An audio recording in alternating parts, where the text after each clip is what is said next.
Em 1955, um piloto de testes da Força Aérea Americana desapareceu durante um voo de rotina sobre o deserto de Nevada. Seu avião nunca foi encontrado, seu corpo jamais recuperado. O caso foi arquivado como acidente operacional. Mas esse não foi um caso isolado. Entre 1951 e 1969, pelo menos 17 pilotos militares desapareceram em circunstâncias similares na mesma região. Todos estavam testando tecnologias experimentais. Todos voavam em zonas restritas. E todos foram oficialmente declarados como vítimas de falhas mecânicas ou erros humanos. Nenhum destroço foi apresentado ao público. O que aconteceu com esses homens? Por que tantos desaparecimentos concentrados em uma área tão específica? E por que, até hoje, seus arquivos permanecem parcialmente classificados? Para entender essa história, precisamos voltar ao final da Segunda Guerra Mundial. Em 1947, os Estados Unidos iniciaram uma corrida tecnológica sem precedentes. O objetivo era simples: dominar os céus antes que qualquer outra nação o fizesse. A Guerra Fria estava começando, e o poder aéreo seria decisivo. Foi nesse contexto que surgiram as chamadas instalações de teste de alta segurança no deserto americano. Locais remotos, isolados, perfeitos para experimentos que não podiam ser vistos por olhos curiosos. A mais famosa dessas instalações é, claro, a Área 51. Mas poucos sabem que ela não estava sozinha. Ao sul, a cerca de 150 quilômetros, existia outra base, menor, mais discreta, oficialmente conhecida como Groom Lake Auxiliary Field No. 2. Mas entre os pilotos, ela tinha outro nome, Área 57. Diferente da Área 51, que testava aeronaves convencionais e projetos como o U-2, a Área 57 tinha um propósito específico: testar sistemas de propulsão experimental, motores a reação de alta velocidade, combustíveis não convencionais, configurações aerodinâmicas radicais. Era o local onde o impossível era tentado, e onde homens desapareciam. O primeiro caso documentado ocorreu em março de 1951. Capitão Harold Voss, 32 anos, piloto experiente com mais de 1000 horas de voo. Ele decolou às 6 da manhã para testar um protótipo classificado como Projeto Redwing. O voo deveria durar 40 minutos. Às 6h37, Voss reportou turbulência moderada. Às 6h41, ele disse estar ajustando a altitude. Às 6h43, a transmissão foi interrompida. Silêncio. Equipes de busca foram enviadas imediatamente. Helicópteros sobrevoaram a região por 3 dias consecutivos. Nada foi encontrado. Nem destroços, nem sinais de impacto, nem vestígios de combustível. Era como se o avião tivesse simplesmente deixado de existir. O relatório oficial concluiu: falha catastrófica em altitude. Destroços provavelmente dispersos por área extensa devido a ventos de alta altitude. Mas algo não se encaixava. Se houve uma explosão em pleno ar, por que não foram encontrados fragmentos? Por que o radar de solo não detectou nenhuma anomalia? E por que, segundo testemunhas locais, houve movimentação militar incomum na área nas horas seguintes ao desaparecimento? Voss não seria o último. Nos anos seguintes, outros pilotos desapareceram em circunstâncias quase idênticas. Sempre durante testes experimentais, sempre na mesma região, sempre sem deixar rastros. 1953, Tenente James McAllister, testando o sistema de combustível alternativo, desapareceu após reportar vibração anormal no painel. 1956, Capitão Robert Dalton, testando asa delta modificada. Última transmissão. Estou vendo algo estranho no horizonte. 1961, Major Thomas Kerrigan, testando propulsão por pulso magnético. Desapareceu em plena luz do dia, com visibilidade perfeita. Cada caso seguia o mesmo roteiro: decolagem normal, voo aparentemente estável, transmissão final enigmática, silêncio absoluto.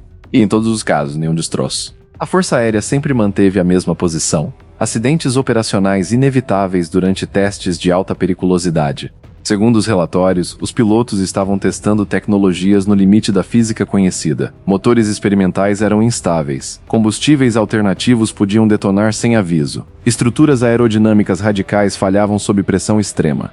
Era esperado que alguns testes terminassem em tragédia, mas especialistas em aviação começaram a questionar essa narrativa.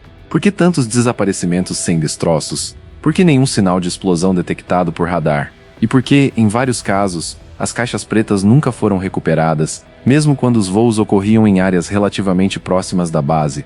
Algo além de falhas mecânicas parecia estar em jogo. O que tornou esses casos ainda mais intrigantes foi o tratamento dado às famílias. Diferente de outros acidentes militares, onde havia cerimônias, medalhas póstumas e transparência nos relatórios, os familiares dos pilotos desaparecidos foram tratados com sigilo rigoroso. Muitos assinaram acordos de confidencialidade, outros foram orientados a não falar publicamente sobre os casos. Alguns receberam compensações financeiras sob a condição de silêncio permanente. E quando jornalistas tentaram investigar, encontraram apenas documentos censurados, registros incompletos e respostas evasivas. Por que tanto segredo em torno de simples acidentes operacionais? Enquanto os registros oficiais permaneciam lacrados, algo curioso acontecia nos arredores da Área 57. Moradores de pequenas cidades próximas ao deserto começaram a relatar fenômenos estranhos. Luzes não identificadas sobrevoando a região à noite, explosões surdas sem origem aparente, helicópteros militares chegando em massa após certos testes. Um fazendeiro chamado Earl Thompson afirmou ter visto, em 1957, uma aeronave, diferente de tudo que já tinha visto, voando em baixa altitude, seguida minutos depois por jatos militares. Outro morador, Frank Delaney, relatou ter encontrado fragmentos metálicos incomuns em sua propriedade após uma noite de sons estranhos. Quando tentou entregá-los às autoridades, foi visitado por oficiais que confiscaram o material e o instruíram a não comentar sobre o ocorrido. Coincidências? Exageros de moradores isolados? Ou pistas de algo maior? Em 1994, décadas após o fechamento oficial da Área 57, documentos militares foram parcialmente desclassificados. Entre eles, um memorando interno de 1962 chamou a atenção. O documento mencionava perdas operacionais acima do esperado e sugeria revisão dos protocolos de segurança em testes de propulsão avançada. Também fazia referência a fenômenos atmosféricos não previstos e interferências magnéticas anômalas. Mas o mais intrigante estava em uma nota manuscrita à margem: considerar suspensão temporária até melhor compreensão dos fatores externos. Fatores externos? Que fatores? Pesquisadores que analisaram os documentos desclassificados identificaram um padrão. Muitos dos pilotos desaparecidos estavam envolvidos em um projeto específico, codinome Vetor Sigma. Os detalhes técnicos permanecem classificados, mas sabe-se que envolvia testes de propulsão eletromagnética e navegação em condições extremas de velocidade. Alguns especulam que o projeto buscava desenvolver aeronaves capazes de atingir velocidades hipersônicas. Outros sugerem que o objetivo era criar sistemas de camuflagem eletrônica avançada. Mas há quem acredite que o Vetor Sigma era algo completamente diferente. Algo que desafiava não apenas a engenharia convencional, mas a própria física conhecida na época. Mais de 70 anos depois, as perguntas permanecem. O que realmente aconteceu com os 17 pilotos desaparecidos? Por que seus corpos nunca foram encontrados? Que tecnologia estavam testando que justificava tanto sigilo? E, talvez a questão mais perturbadora, será que todos esses homens realmente morreram em acidentes ou algo mais complexo estava acontecendo naquele deserto remoto?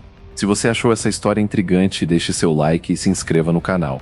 Nos comentários me diga, você acredita que foram apenas acidentes ou há algo maior sendo ocultado?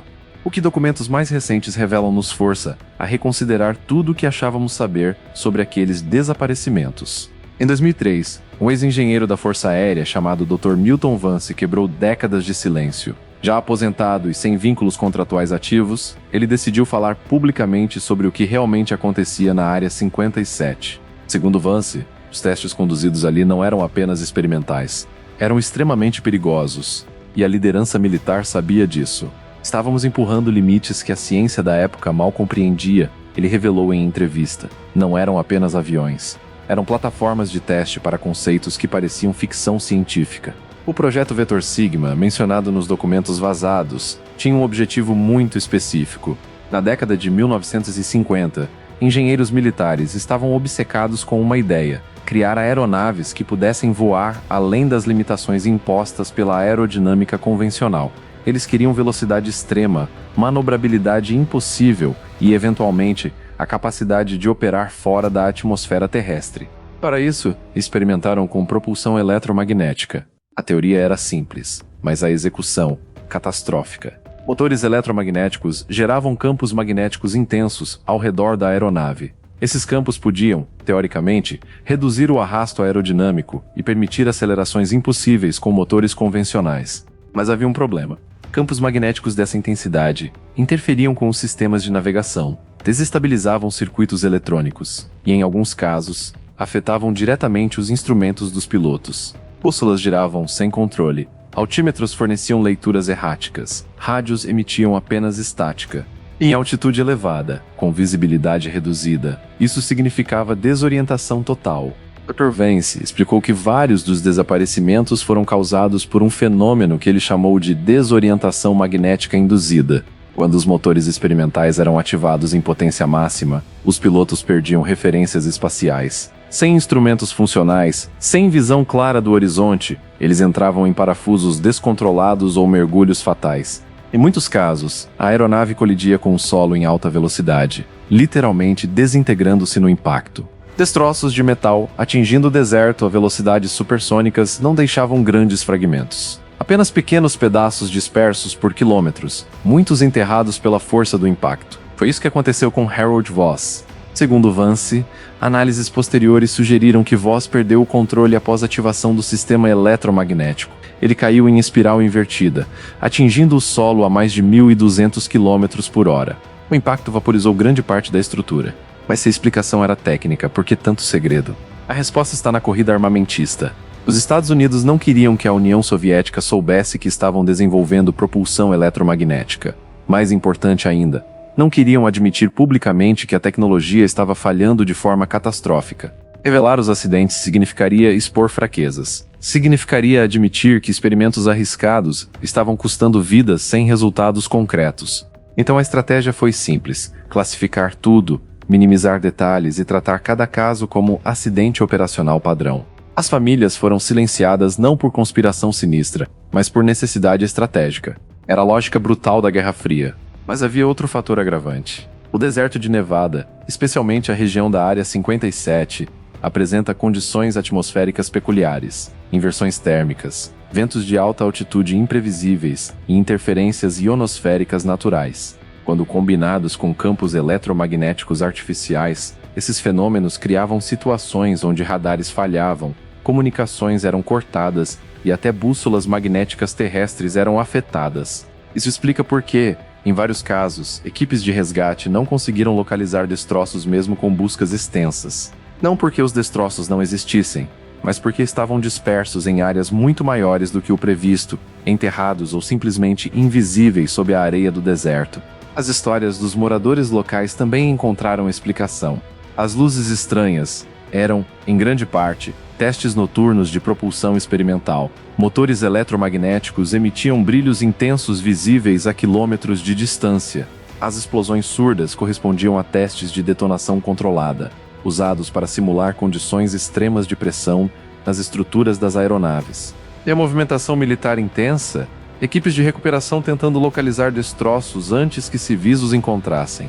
Os fragmentos metálicos que Frank Delaney encontrou foram posteriormente identificados como ligas experimentais de titânio e magnésio, utilizadas nas fuselagens dos protótipos. Nada sobrenatural, apenas tecnologia avançada demais para a época, operada em condições limites. Entre 1951 e 1969, 17 pilotos morreram testando o futuro, mas suas mortes não foram em vão.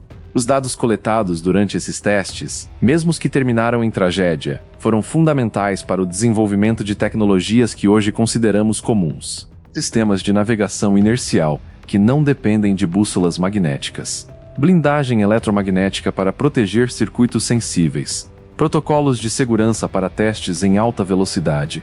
Tudo isso nasceu, em parte, das lições aprendidas naquele deserto. A Área 57 foi oficialmente desativada em 1972. Seus registros foram transferidos para arquivos classificados, e a base foi absorvida por outras instalações militares. Hoje, o local é uma área restrita sem atividade aparente. Mas em 2018, mais documentos foram desclassificados. Entre eles, um relatório final do projeto Vetor Sigma. O documento concluía que a propulsão eletromagnética, embora teoricamente viável, era impraticável com a tecnologia disponível na época. Os riscos eram altos demais. As perdas, insustentáveis. O projeto foi encerrado, as pesquisas redirecionadas. E os nomes dos 17 pilotos foram finalmente adicionados ao memorial interno da Força Aérea, reconhecendo suas contribuições para a ciência aeronáutica. Não havia conspiração, não havia encobrimento malicioso. Apenas homens tentando alcançar o impossível, usando tecnologia que mal compreendiam, em uma era onde a velocidade do progresso importava mais que a segurança individual.